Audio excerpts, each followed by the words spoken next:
I don't think the administration, the Biden administration, really has planned for Ukraine, for the Ukrainians to win. They're more afraid of Putin losing than the Ukrainians winning. Could you be more specific on that? Yeah, I think they believe that if Putin actually loses, it will create disruption. They had a plan where the Ukrainians would fight hard and fold in a week.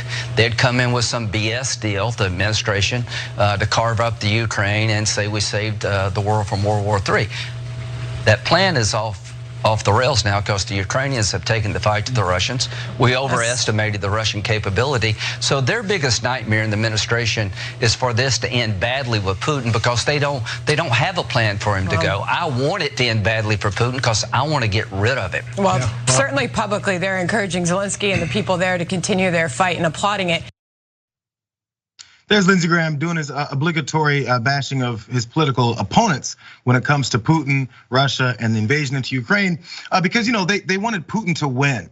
They wanted him to win so they can come in and broker some BS deal and keep him in power. This conspiracy theory that he fleshed out that has absolutely no basis in any reality.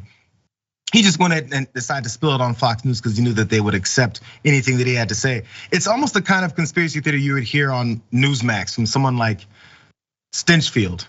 Watch. It pays, literally, for the Biden family to just let Russia win. For the Democrats, in a love affair with oppressive big government, they would rather have the war in Ukraine end swiftly with a Russian victory. I promise you this is the case, if only to stop the negative publicity about Russia's evil dictator and its system of government steeped in both socialism and communism, ideals embraced by today's Democrat Party. Democrats, they're just like Russians, or they're just they're supportive of Russia because they would love him to win. It's constant. It's almost as if we haven't been paying attention to anything that these guys have been saying for the past few weeks, up until this invasion, during the invasion, and probably after, whatever way this whole thing ends. Now, by the way, Lindsey Graham had his whole push. Greg Stinchfield there had his whole opinion there, his conspiracy as well. They should probably check in with this Republican. His name is Madison Cawthorn. He had these things to say about Zelensky when it comes to them versus the Russians. Watch this. We send Stinger missiles over to them so they can defend themselves better. But remember that Zelensky is a thug. Remember that the Ukrainian government is incredibly corrupt and it is incredibly evil and it has been pushing woke ideologies and it really there's the new woke world. Zelensky is a thug. Ukraine is corrupt. The reason Ukraine is corrupt is because they have woke ideologies. I want you guys to think about that, and they're evil. So woke ideologies and things that they're somehow pushing, we're connecting this to American policies now for some reason. And those woke ideologies are the reasons why they're evil and corrupt. Nothing else, but also they're a thug. So who isn't? Should they be invaded for all these woke ideologies? And because they're corrupt, Madison? I wonder. Someone should ask Lindsey Graham this question, because think about it. This is where Lindsey Graham is going now. When at the beginning of this whole thing, he was talking about how Democrats, that's across the board general statement. Democrats want Putin to win. Remember he said that, and listen to him now have to answer to what Madison Cawthorn said. Like 90% of the country is with the Ukrainians and is opposed to Putin. So when you see a member of Congress say things like this, the one thing I want you to know, they're outliers in the largest sense possible on our side. And there's some on the left that are outliers. So let's end with this thought, that America believes that Zelensky and the Ukrainians are the good guys and Putin's the bad guys, and we'd like to be helping the good guys more. I want you guys to notice he's wearing a purple striped tie. He was wearing that same purple striped tie when he was on Fox News saying that Democrats want Putin to win because they want to broker a BS deal, right? So now he's saying there's outliers. Because Madison Cawthorn's name finally came up and he had to answer for it because he's a Republican who likes to talk a lot. Now Madison Cawthorn is an outlier. Suddenly there's outliers on the Democratic side too. But let's all completely and generally and collectively say that Americans are against Putin and that there's a couple outliers. That's not what you said a few hours before that. What you said was that Democrats want Putin to win. So suddenly when he has to either defend or dismiss Cawthorn as just an outlier, now he can change his tune and not say the same thing he was saying on Fox News. Because he feels like that's a nice bubble, yes.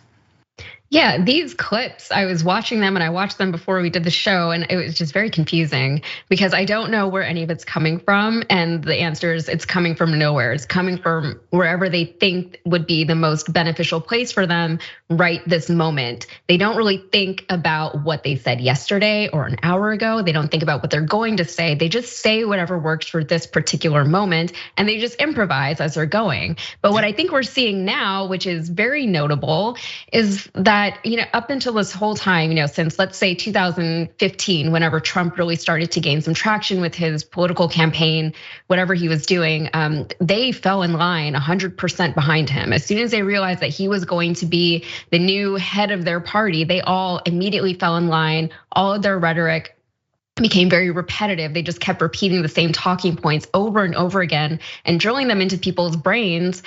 And what we're seeing now is finally there's starting to be some divergence. They're starting to maybe come apart a little bit away from that solidarity. Some people in the party, I think they do recognize that they need to move away from this Trumpian rhetoric.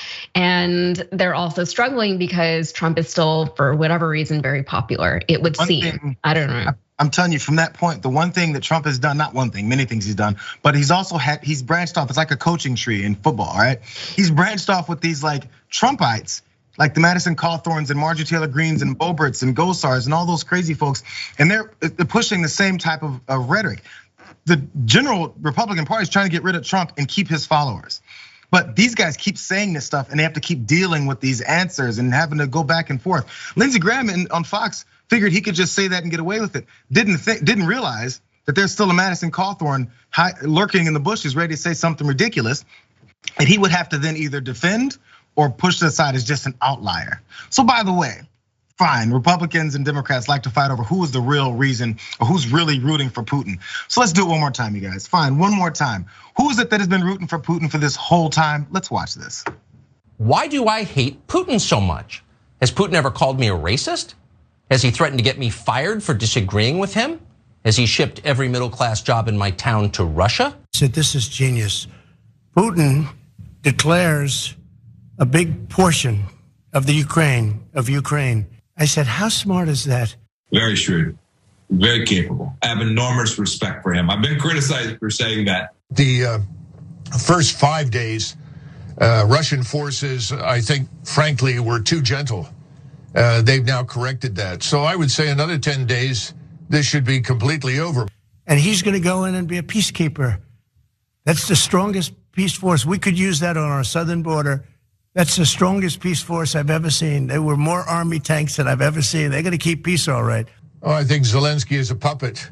And he is putting huge numbers of his own population at unnecessary risk. Why do I care what's going on in the conflict between Ukraine and Russia? And I'm serious. Like, why do I care? And why shouldn't I root for Russia, which I am?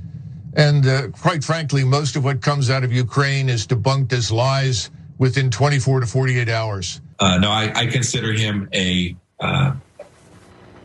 elegantly sophisticated counterpart and one who is not reckless. When he's standing up for himself and his own people, you don't think he's a hero? No, I do not. I don't see anything heroic about the man. And I think the most heroic thing that he can do right now is to come to terms with reality. Neutralize Ukraine. This is not a bad thing.